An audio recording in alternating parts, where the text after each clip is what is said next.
chosen by you. Forever, I'm your friend. You'll always be right here with me. I'm so thankful for your love. No matter what I do, I know this is true. You're by my side, you'll never leave. I wanna thank you, God, for showing me who I am. You're so good, you help me to understand. We are your sons and daughters. You're such an amazing father. Thank you, God, for coming to rescue me. You're so good, God, you're everything I need. Every minute of every day, I just wanna say thank you, God. I'm blown away by your love for me. It goes on and never ends. I belong to you, I'm chosen by you. Forever, I'm your friend. You'll always be right here with me. I'm so thankful for your love. No matter what I do, I know this is true. You're by my side, you'll never leave. I wanna thank you, God, for showing me who I am. You're so good, you help me to understand. We are your sons and daughters. You're such an amazing father. Thank you, God, for coming to rescue me. You're so good, God, you're everything I need. Every minute of every day, I just wanna say thank you, God. You sent your son to set us free. For your love and kindness, I will sing. You sent your son to set us free. For your love and kindness, I will sing. I wanna thank you, God, for showing me who I am. You're so good, you help me to understand. We are your sons and daughters. You're such an amazing father. Thank you, God, for coming to rescue me.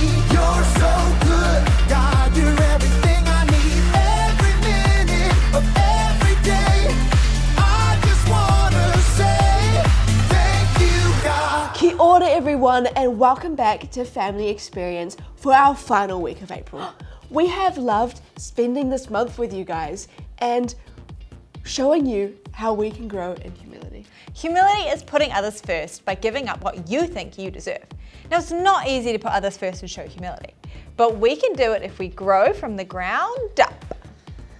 I'm just curious, have any of you ever helped in a garden? Maybe it was in your neighborhood or your backyard. Have any of you ever helped plant some fruits or veggies or flowers? Maybe you helped water the plants so that they'd grow. There's a lot of work that goes into taking care of a garden. Today, I thought it would be fun for us to learn some gardening dance moves. All right, here we have our 5 dance moves. All right, so the first one is we're going to dig a hole with a shovel. So we're going to do a dance move like we're digging a hole with the shovel. Oh yeah, woohoo! All right, the next is plant the seed. So act like you're tossing seeds twice with one hand and then twice with your other hand. Wow, I like this one. All right, next one. Don't forget to water your garden. So we're going to act like we're pouring water from a watering can, but with a rhythmic pattern. Oh yeah, this is my favorite so far. Now, feel the sun. Hold your hands outwards, below your waist, with your palms up. Close your eyes and smile. Whoa, this one's random. Random. Last, it's ripe. It's ready to eat. Act like you're picking a piece of fruit and then peeling it. And then take a bite. Whoa, whoa, peel, peel, yum, yum, peel, peel. I don't know about that one. Now it's time to have our dance party and celebrate our final week of humility. Okay. So we're going to play some music and we want to see all of your dance moves. Remember, if you can't, just go back a little bit on the screen and let's have a dance party. Go. I wanna thank you, God, for showing me who I am. You're so good, you help me to understand. We are your sons and daughters. You're such an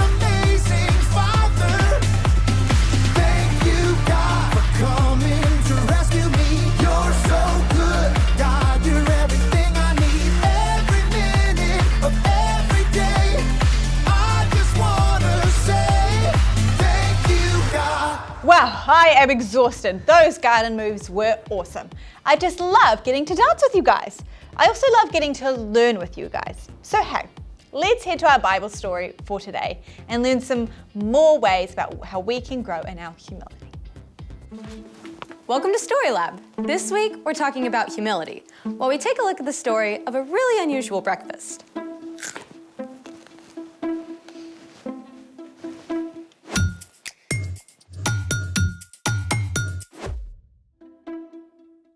Hey, I'm Skylar. And I'm Sebastian. We're talking about humility, which is putting others first by giving up what you think you deserve. So what are we doing today? This. Taking out the trash. Take a look inside. Okay. Hold on. I feel like I'm doing surgery. Go ahead. One banana peel, eggshell, more eggshells, I like omelets. coffee grounds. Dark roast. This is the way. Ooh.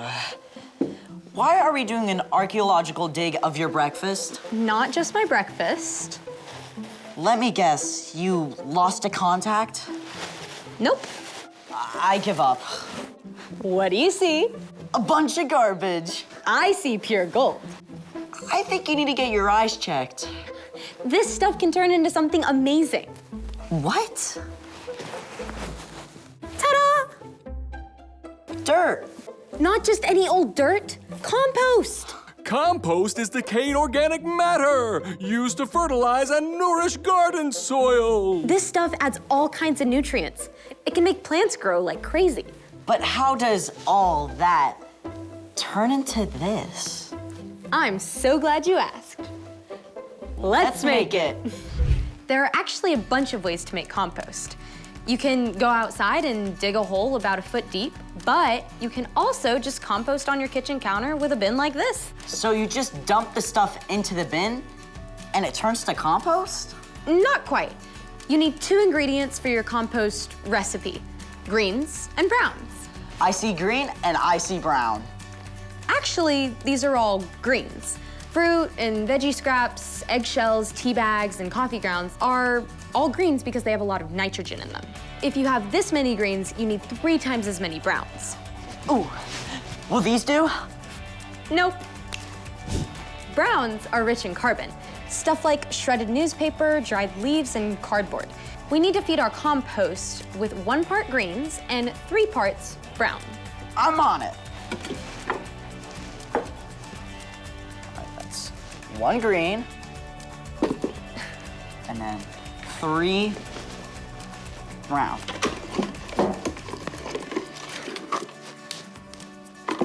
There we go. Now we keep doing that, right? Yep.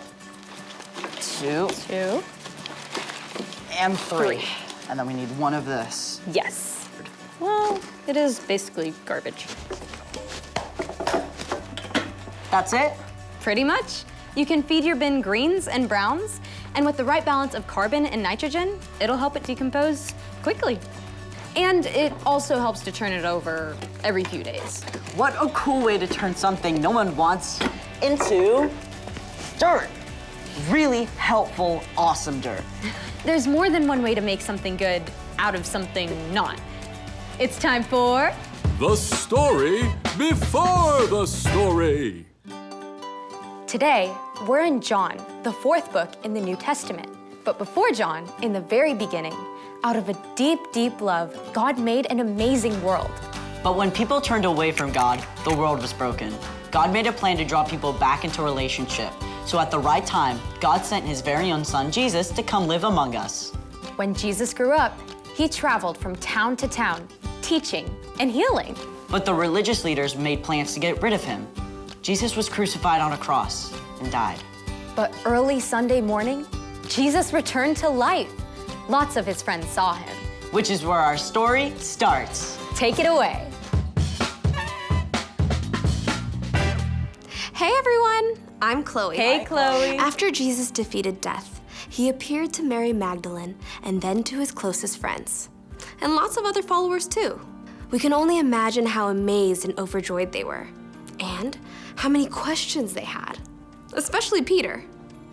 I said 3 times I didn't know Jesus. Is he angry with me? Does he still want me to be his friend? It was true. The night before Jesus was crucified, Peter had promised he would die before denying Jesus. Where I am going, you can't follow now, but you will follow me later. Lord, why can't I follow you now? I will give my life for you. Will you really give your life for me? Before the rooster crows, you will say 3 times that you don't know me. Within hours, Jesus was arrested.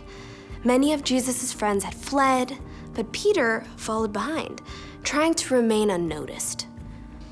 As Jesus was questioned by the high priest, Peter stayed outside, warming himself by a fire. A servant girl questioned him. You aren't one of Jesus' disciples too, are you? Peter was cold and scared, so he let fear take over. I am not. 2 more times, Peter denied knowing Jesus. Then, a rooster crowed, just as Jesus had said, and Peter realized the terrible thing he had done. That had only been a short time before. Even though Jesus was now alive again, Peter wasn't sure what Jesus thought of him. So, Peter did what he often did when something was bothering him. He gathered a few friends and went fishing. All night long, they threw out their nets, but by early morning, they still hadn't caught a single fish. As they returned to shore, they saw a lone figure standing there. Friends, don't you have any fish? No. Throw your net on the right side of the boat. There you will find some fish. That makes 0 sense. Even though it seemed ridiculous, Peter gave it a try. And within moments, the net was so full of fish, they couldn't even pull it onto the boat. It's Jesus. In his excitement, Peter forgot his worries and splashed as fast as he could toward Jesus. When he reached the shore, Peter found that Jesus had already cooked fish over a campfire. Come and have breakfast. Jesus offered the fish and some bread to Peter and his friends. The last time they had eaten together was the night Jesus died. But so much had happened since then. They may have been quiet as they ate, wondering how things would be different now. When they finished breakfast, Jesus called Peter aside. Maybe they took a walk on the beach. I bet Peter's heart was pounding fast. This is it. Peter, do you love me more than these others do? This was not what Peter expected. He took a deep breath and answered. Yes, Lord. You know that I love you. Feed my lambs. Now, let's be clear. There were no sheep on the beach.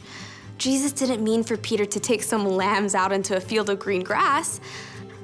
But many times, Peter had heard Jesus call himself the Good Shepherd, while the people around him were like sheep. Jesus wants me to take care of the people who follow him. Again, Jesus asked, Peter, do you love me? Yes, Lord. You know that I love you.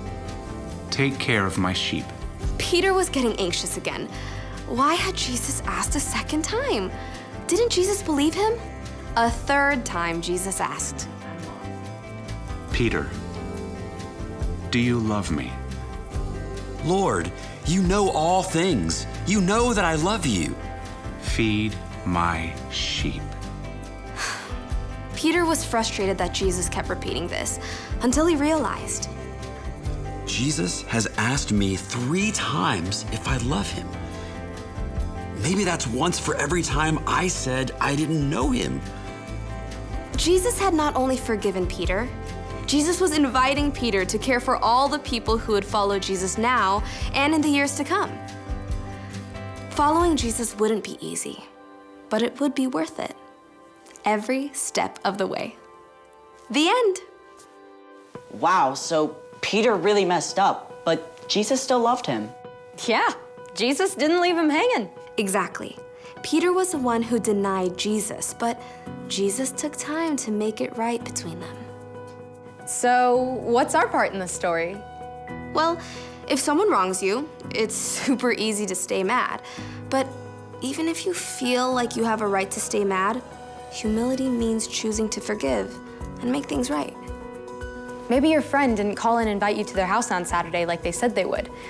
Instead of being mad and refusing to talk to them until they talk to you first, you can go to your friend. You can tell your friend you were hurt, but still care about them and want to hang out. Or your big sister promised to give you a ride to school, but she left early, and you had to wait for the bus in the rain. Instead of giving your sister the cold shoulder, go to her. Tell her that it wasn't okay, but you still love her. And if you are the one who hurt someone else, it's just as important to make things right with them. This is not easy stuff. But it's super important. You're absolutely right. See you next time. Bye, Chloe. So here's the thing. Put others first by making things right. Got it. Do you think Peter and Jesus composted their breakfast leftovers? No idea. Hold on a sec. All right. She looks hungry. Apple core? Nom, nom, nom, nom, nom, nom, nom, nom. Thank you. Thanks for joining us in the Story Lab. See you next time. In this story, we can see how Jesus took the time to make things right between him and Peter. Peter must have felt like he had failed Jesus by denying him, but Jesus wasn't worried about that. Jesus forgave Peter, and now Jesus was inviting Peter to care for other people who would follow Jesus. Then, and in the years to come, Jesus put Peter first by making things right between them. That's an important part of humility, and it's something we should do too. I mean, Peter knew that he'd messed up, and I think we all know what that feels like. At first, Peter thought he would never deny Jesus. Then that's exactly what he did. 3 different times. And Jesus was not upset, nor was he angry with Peter. Not at all. Jesus loved and trusted Peter enough to give him the responsibility of taking care of the other followers of Jesus. Jesus showed us how to put others first by making things right. And that's what we need to remember today. Put others first by making things right. You probably know what it's like to have to say you're sorry for something you've done wrong, or maybe you've had to make things right with someone else after they hurt your feelings. It's never easy when we're having a disagreement like that with one of our friends or someone in our family. But we can choose to put them first by saying, I'm sorry. It's okay, I forgive you. It's so important that we learn how to make things right. That's a huge part of humility, and it's a big way that we can treat others the way we want to be treated. And hey, that leads us to our family question for today. When is it hard to make things right? We realize each of you are coming from different backgrounds, experiences, different things. And when you look at the difficulties you faced, what are the situations that are hard to forgive? When are the times that you really needed God's help to make things right? This might be a hard question for you to answer, so why don't you grab some adults to talk about this with? Then afterwards, pray together and ask God for some ways to help. We have loved learning about humility with y'all this month. See you next month. Bye, y'all!